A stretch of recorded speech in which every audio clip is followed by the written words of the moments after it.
Sylvia Plath, la cloche de détresse.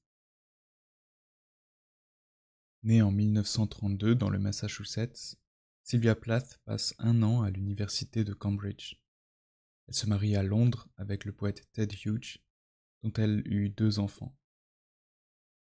Les difficultés matérielles du jeune ménage, une mauvaise santé, les obstacles que rencontra Sylvia Plath pour faire éditer ses poèmes semblent avoir brisé un être exceptionnellement doué, mais atteint depuis l'enfance par l'angoisse de vivre. La cloche de détresse est son unique roman, écrit en 1963.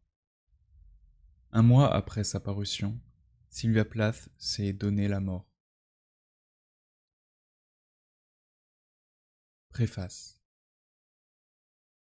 Lors de sa parution à Londres en 1963, un mois avant le suicide de son auteur, ce livre écrit par une Américaine de 30 ans, mariée au poète anglais Ted Hughes et poète elle-même, fut accueilli avec un vif intérêt en Angleterre et aux États-Unis.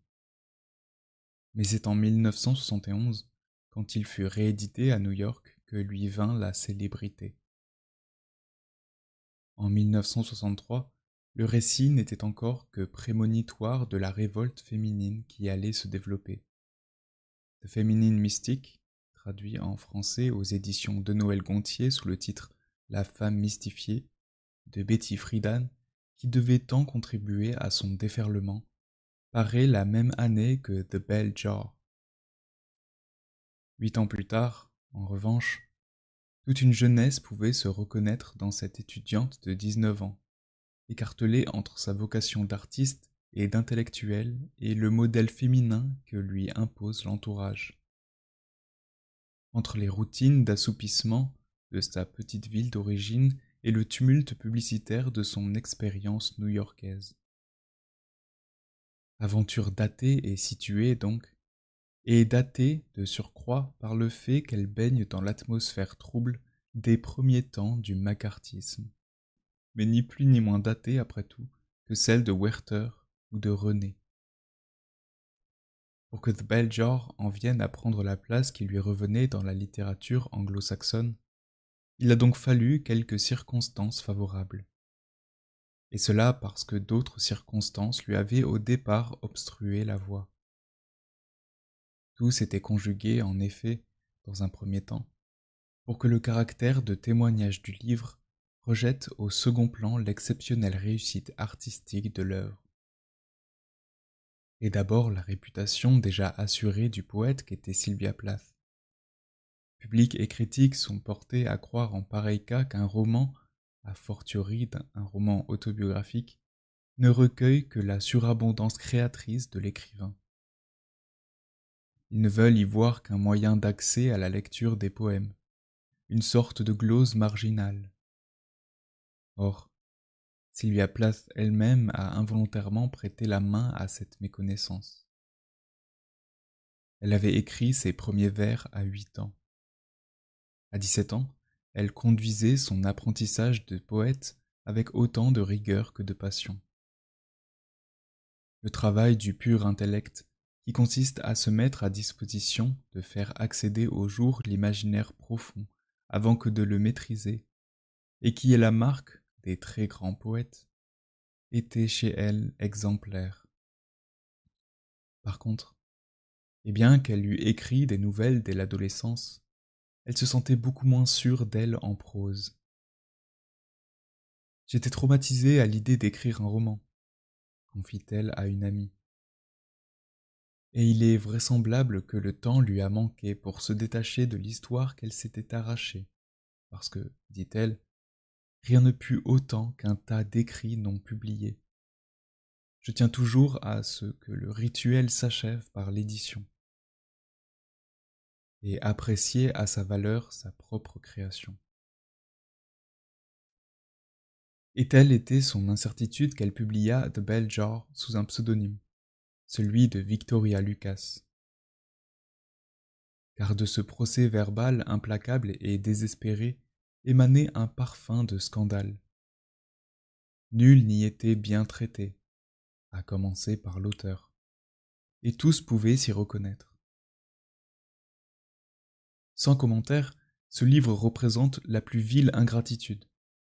Écrit en 1970, la mère de Sylvia Plath à l'éditeur américain. Elle sait que toute tentative pour empêcher la publication est d'avance vouée à l'échec. Mais elle s'efforce de montrer dans cette lettre, pour minimiser la portée du livre, pour décourager le public de le lire, que sa fille n'était pas elle-même quand elle l'écrivit. Et elle se réfère aux paroles mêmes de Sylvia. Ce que j'ai fait, je me souviens l'entendre, c'est ramasser ensemble des événements de ma propre vie, ajouter de la fiction pour donner de la couleur. Cela donne une vraie soupe, mais je pense que cela indiquera combien une personne solitaire peut souffrir quand elle fait une dépression nerveuse. Tel était bien l'ultime danger de marginalisation qui guettait le livre de Sylvia Plath. Celui d'être versé une fois pour toutes au dossier du morbide, de l'anormal, du pathologique, d'aller rejoindre ces documents saisissants mais inclassables que sont les dessins de fous.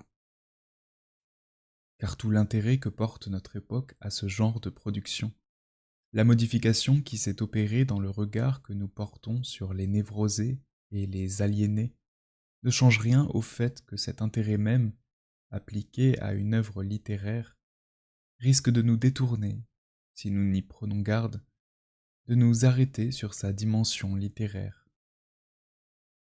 Alors que le fait littéraire est justement la voie royale qui nous amène à sympathiser en profondeur avec celui qui écrit, à oublier qu'on a abordé son histoire comme une curiosité, à cesser de le considérer, lui, comme un autre que nous, les gens normaux.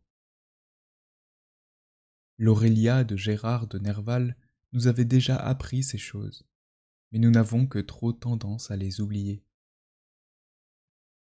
C'est au tour du public français aujourd'hui de pouvoir relire ce livre et le découvrir tel qu'en lui-même, dans toute sa richesse. Il y trouvera bien un témoignage en effet, un constat sans la moindre complaisance, la description clinique d'une dépression vécue de l'intérieur et qui s'achève par un suicide raté, et qui aurait dû réussir si le cœur de Sylvia Plath n'avait pas été exceptionnellement constitué. Il y trouvera aussi l'histoire d'une longue bataille au jour le jour et à ras de terre. Bataille perdue, menée par une fille brillante et pleine de vie contre l'attirance de la mort. Et c'est encore ce livre, le poème du miroitement de la mort dans les replis fouillés et décapés d'un monde humain sans consistance. Poème heurté, éclaté comme ceux qu'écrivait Sylvia Plath, mais splendidement construit, comme on le voit par l'introduction, la reprise et l'irrésistible orchestration finale de ces deux thèmes fondamentaux que sont le vide et le suicide. Le premier apparaît dès la seconde page. Je me sentais très calme, très vide, comme doit se sentir l'œil d'une tornade qui se déplace tristement au milieu du chaos généralisé.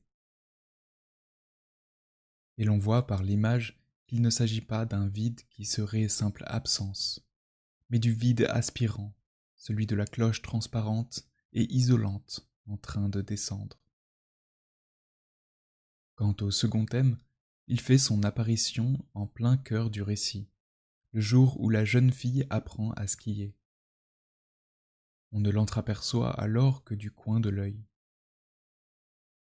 Une voix intérieure me conseillait de ne pas me conduire en idiote, sauver ma peau, enlever mes skis et descendre par la forêt de pins qui bordait la pente. Elle s'est envolée comme un moustique inconsolable. L'idée que je pourrais bien me tuer a germé dans mon cerveau le plus calmement du monde, comme un arbre ou une fleur.